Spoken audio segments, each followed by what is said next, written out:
with that, it gives people something higher to aspire towards and gives them a stake in this fight. Ali Asif, what would you say are the major crimes of Musharraf since 1999, since the coup?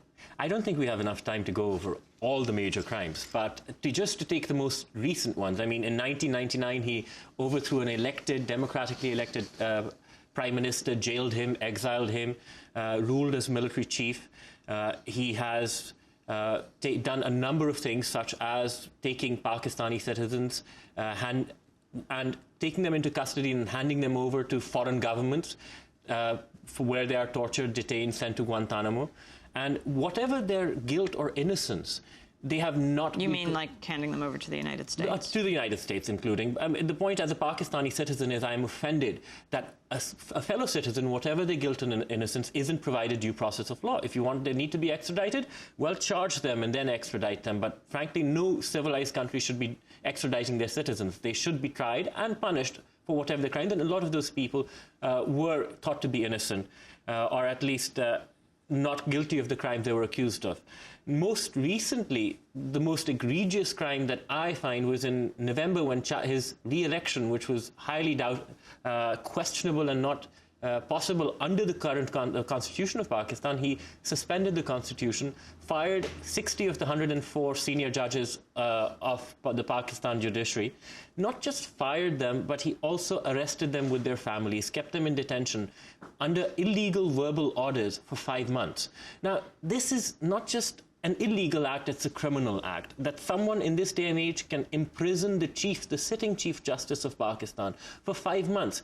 Imagine, for instance, the equivalent here would be that Chief Justice Roberts, I don't think he would do that given his leanings, but is about to declare all the actions related to Guantanamo and CIA torture illegal. And President George Bush acts preemptively and not only dismisses the Supreme Court, but places Chief Justice Roberts under custody for 5 months with his wife and children. And this is what he has done. I mean, these are things that people, law-abiding citizens, people who believe in the rule of law, I do not believe we can let it stand that people can get away with this. And unfortunately, Musharraf is going to get away with this. What about the Pakistani military? Obviously, it supported Musharraf's original coup, and then he resigned first as head of the military. And what will be their role in this transition now, once again, to a legitimate ruler in Pakistan? Well, it's critical, and it's very unfortunate. I mean, the Pakistan military will gain great plaudits for not taking part in this whole exercise overtly. Now, the Pakistan military is deeply involved in the fabric of political life, even after withdrawing. They have deeply vested interests, they have corporate interests, so they are involved. But their involvement in this present juncture has been decisive in the sense that they have not come out affirmatively for their former chief of the army, for Musharraf, and therefore it has allowed the civilian government the room to maneuver to move him out. However, apart from, we mentioned the role of the American, British and the Saudi governments, I think the role of the military is said to be key as well, that they didn't want Musharraf to be impeached for a couple of reasons. One, even like, even a discredited general, even a person that they dislike, and many in the army dislike Musharraf where he has led them, especially in the junior rank, it's very hard for them to stomach civilians cashiering a former chief of the army. It just doesn't behove the status of the army, which is the overlord of Pakistan. However despicable the general may be, he is still a general. Now, the second part of it is many of the actions he took were as head of the army, and an impeachment process would not only question him, but also the action supported by the army, and the army didn't want to be dragged through the muck in this. So I think it was a mutually convenient arrangement between the army and foreign powers. Can you explain what this means for your father, the first lawyer jailed? What happened to him then, and what it means for the whole lawyers' movement? Why was he jailed? When was it? He was jailed on November 3rd, when martial law was declared by Musharraf, and he fired all the judges. My father, who at that time was fighting a case, who was representing the lawyers' movement and an opposing presidential candidate before the Supreme Court, arguing that General Musharraf, as head of the army, was not allowed by the Constitution to stand for president. And as it seemed that the Supreme Court was going to rule against General Musharraf in that case, he acted preemptively, arrested all the judges, fired them and arrested them, and then also arrested my father, who was at that moment holding a press conference denouncing the move, which was being reported in the press.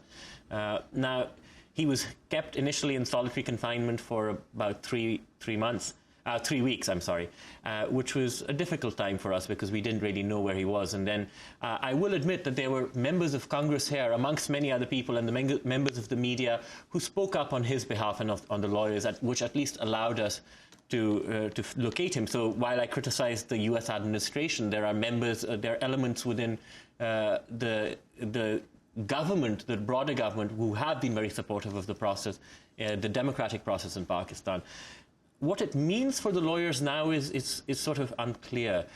Their guiding principle is, and what they're fighting for, is the reinstatement of the judges who were fired by General Musharraf, the 60 judges, including the populist and independent Chief Justice of the Supreme Court. At this moment, we have our fingers crossed, because what the whole process as it unfolded was the coalition, heads of the Pakistani coalition declared about 2 weeks ago that they would go to impeach President Musharraf, and immediately after his impeachment, they would restore the judges.